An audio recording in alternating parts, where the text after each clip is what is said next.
noches. Introducción de necropsia. El procedimiento de necropsia se realiza previo oficio de solicitud o petición de necropsia debidamente requisitada por autoridad competente, con fecha, hora, carpeta de investigación, averiguación previa o noticia criminal, con el nombre del cargo del solicitante firmado y sellado. En caso de que el cadáver sea de identidad conocida, el oficio de solicitud de necropsia enviado por el Ministerio Público deberá contener el nombre a su ingreso al anfiteatro. En caso contrario, llevará la leyenda identidad desconocida y en su caso el sexo correspondiente en caso de poder ser determinado a simple vista. Los temas que vamos a exponer a continuación son los siguientes: cuerpos extraídos del agua a cargo de Isabel Rodríguez, muertes con agresión sexual o actividad sexual como hecho asociado a cargo de Janet Pulido, y cuerpos desmembrados o partes de cuerpos a cargo de quien les habla, Nelcy Garavito. Buenas tardes, mi presentación corresponde a cuerpos encontrados en el agua. Cuando se halla un cuerpo es porque una persona da aviso a la policía judicial. La policía judicial se traslada del lugar de los hechos con un buzo forense, quien es una persona experta en la recuperación de cuerpos en el agua. Si el cuerpo está en la superficie, el buzo deberá arrastrarlo con delicadeza hasta la orilla. Si el cuerpo está bajo el agua, debe ser sacado con cuidado para no generar nuevas lesiones que puedan afectar la investigación. Una vez recuperado el cuerpo, se debe envolver la cabeza, las manos y los pies en una bolsa de polietileno y el cuerpo en sábanas de plástico, esto para conservar los indicios que el cadáver pueda tener. Si el cuerpo está desmembrado, se debe envolver cada parte en una bolsa de polietileno para poder sacarlo a la orilla. Para la investigación forense se debe identificar lo siguiente: ¿quién era la víctima? La víctima murió en el agua o el cuerpo fue llevado allí, falleció por una causa violenta o causa natural, sufrió una muerte por inhibición, murió por hipotermia y esto precipitó su muerte, sufrió un cuadro de asfixia por sumersión, que es introducir el cuerpo en el agua. ¿Por qué motivo no logró salir del agua? ¿Tenía algún tóxico en el organismo? Después de revisar estos factores se procede con el examen externo. Son hallazgos en el cuerpo como ataduras o elementos que se utilizaron para hundirlo, fenómenos tapomónicos, es decir, los procesos físicos, químicos que pueden ser originados en el sitio donde se encontró el cadáver, como agua dulce, salada, necrofagia por fauna específica. Examen del cuerpo junto con las prendas y contenidos, presencia de hongos o cualquier otro contenido en la cavidad oral, esto debido a que se encontró en el agua. Se debe recoger todas las particularidades que se encuentren para determinar la causa de la muerte. En los cadáveres sacados del agua se encuentran signos debido a la permanencia bajo el agua como retracción del pene, escroto y pezones, maceración cutánea afectando las palmas de las manos y plantas de los pies. Se puede hallar otros signos externos como el hongo de espuma, que es una formación espumosa o blanquecina, a veces rosácea, producida por la penetración del agua. También esquimosis faciales, son moretones pequeños causados por la fuga de sangre de los vasos sanguíneos, rotos en los tejidos de la piel, en los párpados y sobre todo a nivel subconjuntival. Esto es debido a que se rompe un vaso sanguíneo y sangra dentro del párpado. Básicamente, el objetivo es determinar la presencia de hallazgos que sustenten o aumenten las lesiones que se encontraron en el examen externo, de forma minuciosa y detallada, empezando por partes: sistema cardiovascular, respiratorio, biliar, gastrointestinal, enterourinario, endocrino, muscular, nervioso central. Ahora, para el examen interno se revisará si es por sumersión. Significa que no se encontraron enfermedades que hayan causado la muerte o intoxicación distintos al ahogamiento. Por otro lado, si el individuo dejó de respirar bajo el agua, si estaba totalmente sumergido o incompleto. Esto se trata de una asfixia mecánica desencadenada por la penetración de una materia líquida o semilíquida como agua corriente o estancada, barro o lodo. Esto es causado por la sumersión, solo afecta a la boca y orificios nasales. Cuando es una muerte por inmersión, se trata de una muerte inmediata, es una insuficiencia respiratoria producida por inmersión en un medio acuoso, explicada por espasmos laríngeo o descarga vagal asociados a factores como la edad, embriaguez o consumo reciente de alimentos. Generalmente es accidental. Ahora, para la necropsia, la técnica que se utilizará quedará asentada en el informe. Se empieza generalmente por cavidad craneana. Esto es para palpar la cabeza y examinar las superficies externas e internas de la piel cabelluda refiriendo traumatismos visibles. Cara, examinar y documentar alteraciones. Cuello, deberá ser examinado después de haberse drenado los vasos de la región, observando la integridad muscular del paquete neurovascular. Posteriormente, extraer las estructuras del cuello, teniendo cuidado de no fracturar los hioides. Examinar la mucosa de la laringe y esófago para referir las anomalías anatómicas, así como de sustancias, objetos encontrados en la luz de esas estructuras. Para las extremidades torácicas y pélvicas, debe examinar todas las superficies de las extremidades, brazos, antebrazos, muñecas, manos, muslos, piernas, tobillos y pies, así como todas las lesiones que pudieran sugerir el uso de restricciones como esposas u otros objetos. Examinar los lechos de las uñas de manos y pies en busca de objetos materiales sensibles y significativos, y en caso de localizarlos, realizar embalaje y cadena de custodia correspondiente. Se tomarán todos los exámenes pertinentes que ayuden a determinar la causa de la muerte. Y por último, es el informe de la necropsia. Es un informe escrito donde el médico especifique todas las lesiones externas, traumas externos, cambios posteriores al deceso u otras causas. Deberá hacerse un informe completo a las autoridades competentes con el fin de determinar la causa de la muerte. Continuando con el tema de exposición, vamos a hablar de muerte por violencia sexual y casos asociados. Vamos a entender que por violencia sexual se entiende todo acto sexual o tentativa de consumar un acto sexual, ya sea comentarios, insinuaciones sexuales no deseadas, acciones violentas que tengan o puedan tener como resultado un daño o sufrimiento físico, psicológico, sexual para la persona, incluso la amenaza de estos hechos con hostigamientos, coacción y privación arbitraria de la libertad. En Colombia, el 6 de julio del 2015, el Congreso de la República promulgó la Ley 1761, por la cual se crea el tipo penal de feminicidio como delito autónomo y dictan otras disposiciones. Esta ley es conocida por el caso de Rosa Elvira Celi, quien fue secuestrada, golpeada, estrangulada, empalada y finalmente asesinada por su compañero de estudio en un parque de la ciudad de Bogotá. Entraremos a hablar un poco más a fondo del examen médico legal sexológico.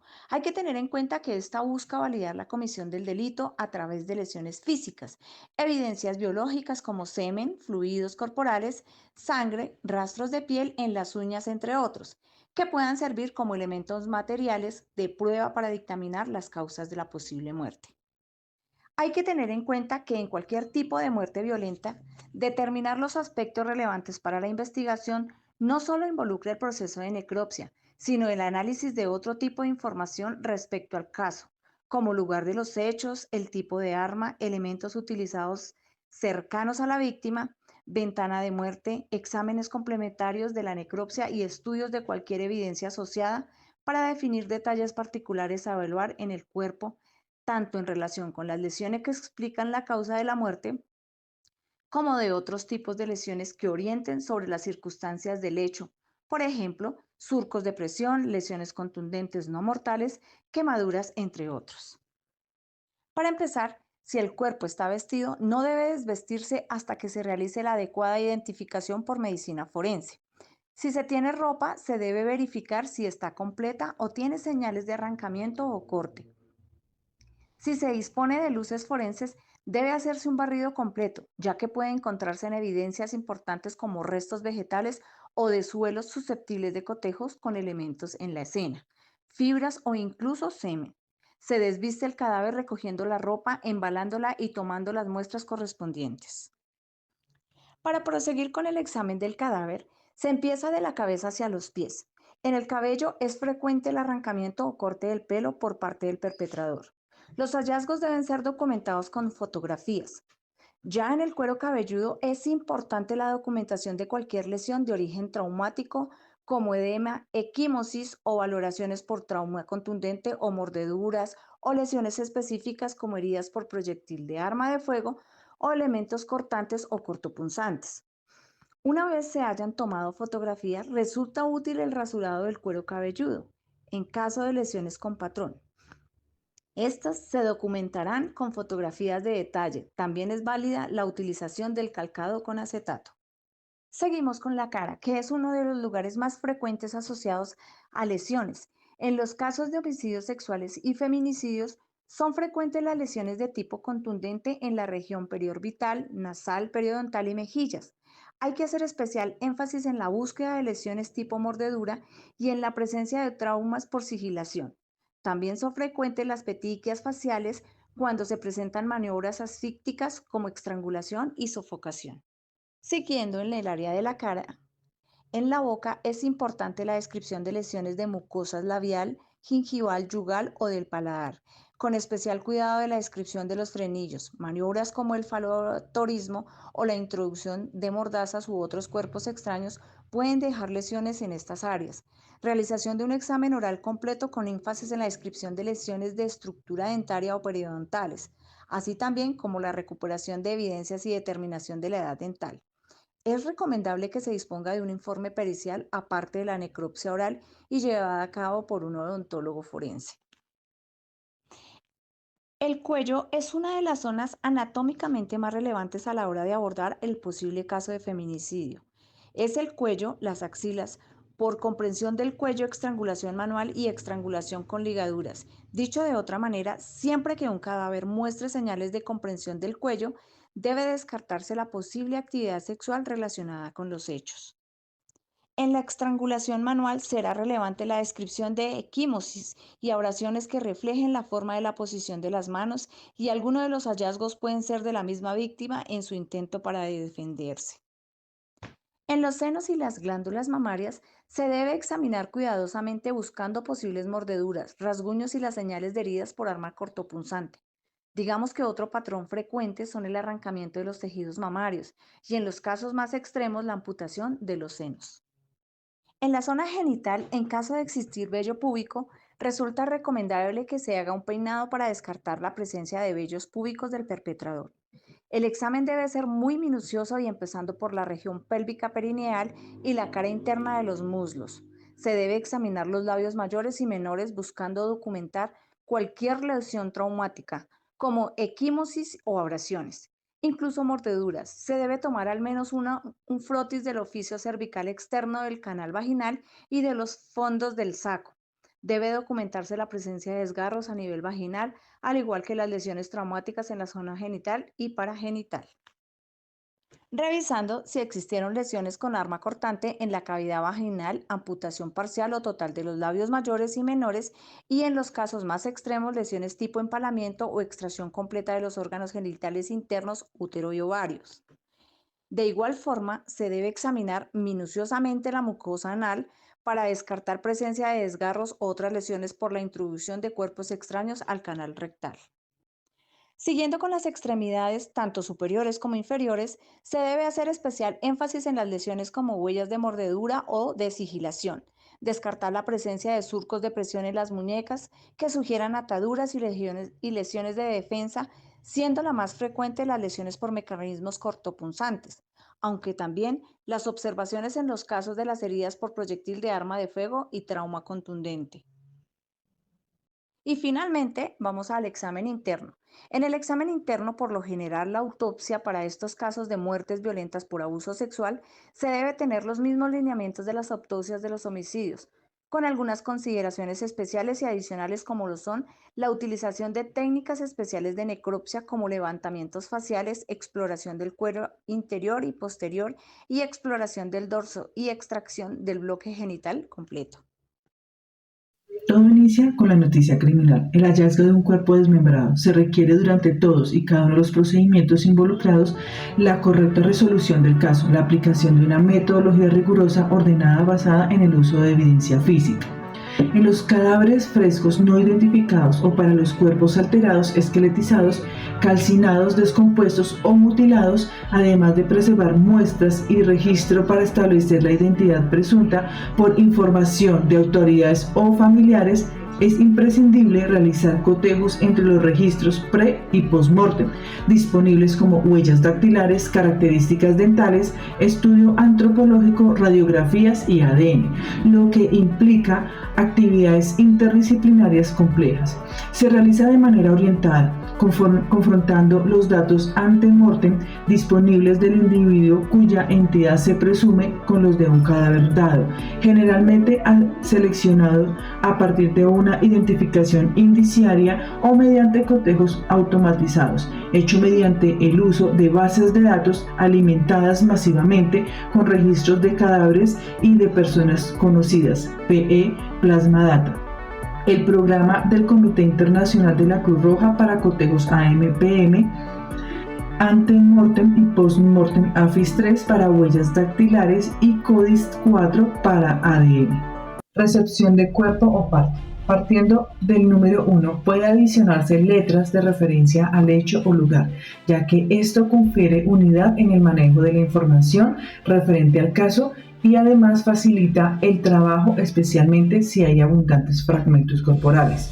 Se puede sugerir a la autoridad hacer lo propio con el número del acta y la marcación de las bolsas.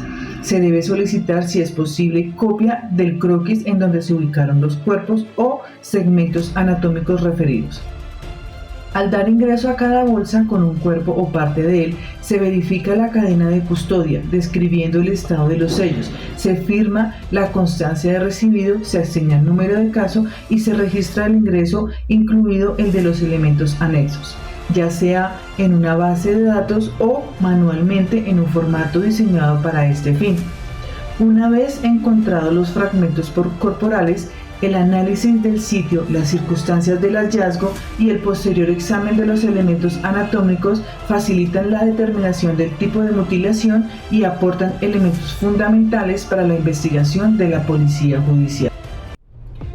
Estudio antropológico. Muestras necesarias para establecer la cuarteta básica. Bordes óseos de sección para cotejo de marcas de herramientas u otras evidencias de impresión.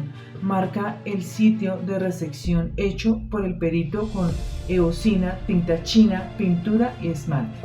También se identifican las características físicas y se clasifican en generales, como es el sexo, estatura, peso, ancestro racial, edad, piel y fanegas. Específicas son los rasgos faciales, sistema estomatomático y señales particulares, características congénitas o adquiridas por trauma, enfermedad, tratamientos médicos o quirúrgicos y tatuajes. Individualizantes, huellas dactilares, perfil genético y en algunos casos los sistemas esqueléticos. Ya para finalizar, los cuerpos o partes que no son identificados se les marca con el nombre de NN, que proviene del latín nomen necio, que significa desconozco el nombre. Este término se utiliza para las personas o partes que se han encontrado muertas en fosas comunes y en algunas otras partes del territorio nacional, y aún habiéndoles practicado exámenes de recolección de ADN, muestra de sangre, saliva, orina, semen, heces fecales y cabellos, no se han podido determinar su procedencia.